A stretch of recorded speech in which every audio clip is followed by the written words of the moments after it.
గద్దె దించుతామని చెప్పి తెలియజేస్తున్నాం. నమస్కారం. ఈరోజు మా గ్రూప్ 1 విద్యార్థులకు మద్దతుగా వచ్చిన కవితక్కకి ధన్యవాదాలు. ఈరోజు నేను అడుగుతా ఉన్న పోలీస్ డిపార్ట్మెంట్ వాళ్ళని, అధికార పార్టీ వాళ్ళు వచ్చిన అద్దంకి దయాకర్ కానీ ఏ ఇతర అధికార పార్టీ వాళ్ళ చైర్మన్ వాళ్ళందరినీ వేరే అధికార పార్టీ వాళ్ళని తీసుకొచ్చి లోపలికి రాణిస్తున్నారు. అదే మాకు ఒక గ్రూప్ 1లో అవకతవకలు జరిగినాయి, మాకు న్యాయం చేయాలని కవితక్క వస్తుంటే పోలీస్ వాళ్ళు ఉత్సాహంతో ఎందుకు ఆపుతున్నారు అంటే, మా నిరుద్యోగులు ప్రభుత్వానికి మా వల్లనే గెలిచారు కదా, మీరు మా మీదనే ఎందుకు కక్షపూరితంగా వ్యవహరిస్తున్నారు, మీరు కుట్రపూరితంగా. నేను అడుగుతా ఉన్న ప్రభుత్వాన్ని, ప్రజాప్రభుత్వం అని అంటారు కదా, ఇక్కడ మీ కాంగ్రెస్ పార్టీ వాళ్ళు వచ్చినప్పుడేమో పూలమాలలు వేసి కుర్చీలు వేసి కూర్చోబెడతారు.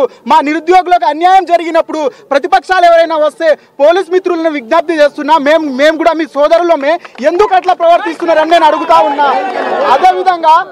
అదేవిధంగా 563 పోస్టులలో దాదాపు 90% ఇంగ్లీష్ మీడియం అభ్యర్థులే ఉన్నారు. తెలుగు మీడియం అభ్యర్థులు 10% కూడా లేరు.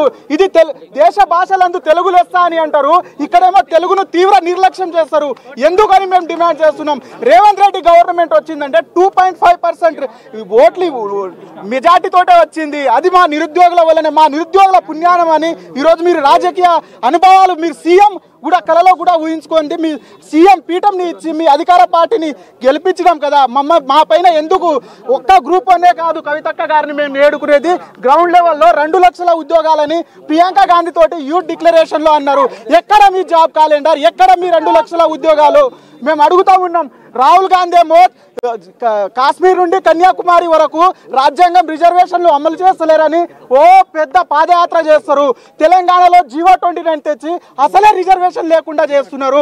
ఇది మీ ప్రభుత్వానికి సిగ్గు చేయడం నేను డిమాండ్ చేస్తున్నా ఉన్నా. మీరు వస్తే లైబ్రరీకి అనుమతిస్తారు పోలీసు వాళ్ళు, మరి మా తరపున ఎవరైనా మాకు సపోర్ట్ ఇవ్వడానికి వస్తే మీరు ఎందుకు అనుమతిస్తలేదు? మీకు ప్రభుత్వం ఎందుకు భయపడుతుంది?